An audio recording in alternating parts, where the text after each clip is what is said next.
जय Shri Krishna friends, welcome to Radha Krishna kitchen. मैं हूँ जयश्री पवार और आज हम जा रहे हैं मिल्किंग करने के लिए। तो अभी चलो हमारे फार्म पर चलते हैं। और बातों बातों में हम पहुँच भी गए क्योंकि ये बहुत पास है हमारे घर के। और तब तक बालू भाव ने वगारू को भी छोड़ दिया था दूध पीने के लिए। और ये दूध पीते हुए बच्चे को देखना बहुत सुकून देता है, बहुत अच्छा लगता है माँ बच्चे को एक साथ देखते हुए।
दूध पीने के बाद फिर मैंने मिल्किंग स्टार्ट किया, लेकिन ये आज बहुत पूछ मार रही थी, पता नहीं इसे क्या हो गया था आज। तो मैंने अभी मिल्किंग शुरू की और इस बार मुझे बहुत अच्छी मिल्किंग आई, देखना आप।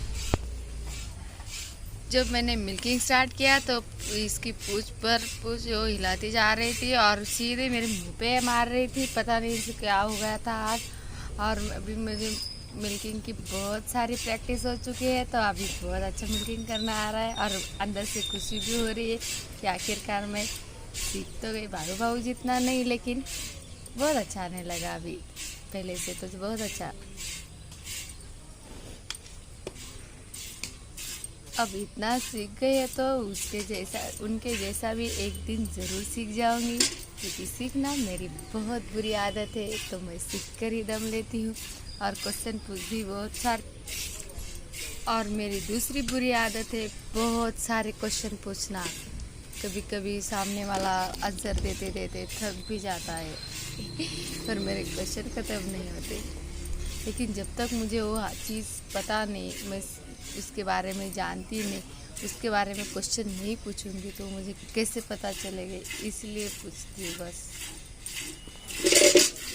आज तो मेरी मिल्किंग देखकर बाड़ू भाव भी बोल दिया कि ताई आप तो सीख गई। मुझे भी फिर बहुत अच्छा लगा और मुझे बहुत हंसी भी आ रही थी, लेकिन मैं इधर उधर ध्यान देती तो मेरे मिल्किंग फिर हाथों से वो छूट जाती, तो फिर वो फिर से पहले जैसी नहीं होती। इसलिए मैं बस थोड़ी सी स्माइल दी और फिर काम में जुट गई।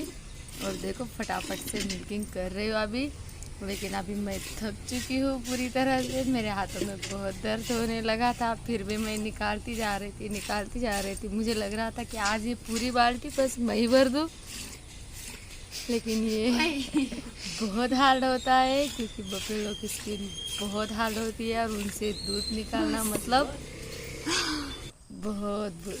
और मेरे हाथों में जोर बहुत ज़्यादा बढ़ गया था, इसलिए मैं हट गई। अब देखो बाड़ू बहू बिल्कुल मशीन की तरह दूध निकलता है फटाफट से। इस तरह से मिल्किंग करने के लिए मुझे अभी कुछ दिन तो लगेंगे। मैं करती हूँ बस बातें और बाड़ू बहू देखो कितने अच्छे मशीन तरह की तरह दूध निकालते हैं। आप इंजॉय करो इनकी मिल्किंग को।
और मिल्किंग के बाद दूध हमारा मेरे हाथ में आ चुका है। अभी इसको छन्नी से छान लेंगे ताकि कस्टमर अभी आएंगे तो उनके लिए दूध रेडी रखना होता है यहाँ पर, और वो खुद आते हैं तो इसलिए हम यहीं पर स्टॉल लगा देते हैं। बस कुछ डेयरी नहीं, कुछ फ्रिज में रखना नहीं, स्टोर नहीं करना पड़ता। लेकिन जो कुछ बूढ़े होते हैं वो यहाँ तक आ नहीं सकते, उनके लिए हम ये घर तक पहुँचाते हैं ताकि उनको कोई परेशानी ना हो, जिनके बहू बेटे घर पर नहीं है। बफेलो काउस की डिलीवरी के बाद जो पहले का 3 दिन होता है, जो बहुत ही टेस्टी और कैल्शियम से भरा हुआ होता है, और उसको हम डायरेक्टली नहीं खा सकते, उससे बहुत बड़ा अच्छा सा स्वीट बनाया जाता है, वही आज हम बताएंगे। और देखो उसके लिए हमने तैयारी भी कर रखी है। अभी मैं गैस पर इसको रख दूंगी। अभी मैंने कढ़ाई को रख दिया है और उसके ऊपर एक स्टैंड भी डाला है, और उसमें मैं डालूंगी अभी पानी। जैसे हम वो ढोकला बनाने के लिए करते हैं ना, बिल्कुल उसी तरह से हमें इसे भाप देनी है। और ये मेरे रेखा ताई ने बताया था, रेखा पानवर्स किचन ने, इसी तरह से बना के देखना, इसलिए आज मैं उन्हीं के स्टाइल में बना रही हूँ। और पता है आपको, ये दूध है जो बहुत सारा ट्रैवल करके आ चुका है, ये बहुत गाढ़ा दूध है। आपको ये इतना सा दूध दिख रहा होगा, लेकिन ये बहुत प्यार से भेजा है, क्योंकि अब मैं सिटी में हूँ और हमारे बफेलो ने गांव में जन्म लिया है। तो मेरे शोभा काकी के यहाँ, और शोभा काकी ने ये दूध मेरे पापा के पास दिया, पापा ने दिनेश भाऊ के पास दिया, और दिनेश भाऊ सिटी में मेरे पास लेकर आए। देखो कितना प्यार होता है हम किसान लोगों में, और हम एक दूसरे की छोटी छोटी खुशियों के बारे में बहुत ज़्यादा सोचते हैं, क्योंकि ये मुझे बचपन से बहुत पसंद था, ये उनको पता था। इसीलिए जब दिनेश भाऊ मेरे पास आने वाला था सिटी में, तो उन दोनों ही यहाँ तक भेज दिया।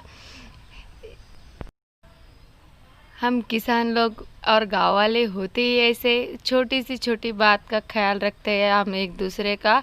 बस यही हमारी सबसे बड़ी ताकत भी है, और प्रॉपर्टी भी हमारे पास यही होती है, क्योंकि हम एक दूसरे के लिए जब चाहे खड़े हो जाते हैं एक दूसरे के साथ। और अभी मैंने इसमें शक्कर डाल दी है 1 कटोरी, और अभी उसमें इलायची पाउडर भी डाल दिया है, हरी इलायची का। आ चुका है पानी को, तो फिर हम इसको रख देंगे इसी में।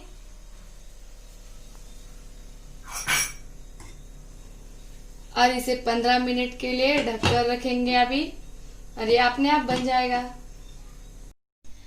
अभी इसको 5 से 7 मिनट हो चुके, देखो कैसे बबल्स आ रहे हैं ऊपर से, और ये पूरा व्हाइट दिख रहा है क्योंकि ये भैंस का दूध है। और ये देखो हमारे गाय का बिल्कुल येलो दूध होता है, और इसकी परत भी कितनी मोटी से आ गई, क्योंकि ये देसी गाय का है, और ये भी इसी के साथ भेजा था मेरे पापा ने।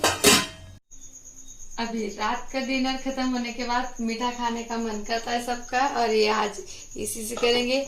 और लेकिन इसको अभी 4 दिन हो चुके हैं, इसीलिए ऐसा हो गया है, लेकिन ये बहुत टेस्टी लगता है। अब इसी से हम सबको परोसेंगे। और ये दूसरे 1-2 दिन का हो ना, तो ये पूरा गाढ़ा बिल्कुल वड़ी बन जाती है इसकी, ये बहुत टेस्टी लगता है।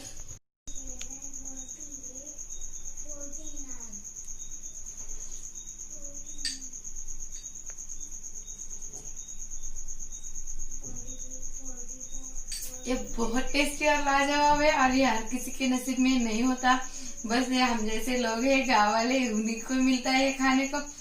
यदि आपको मेरी वीडियो अच्छे लगते हैं तो please like, share and subscribe करना बिल्कुल मत भूलें। हम फिर मिलेंगे नए वीडियो के साथ, तब तक के लिए राधे राधे।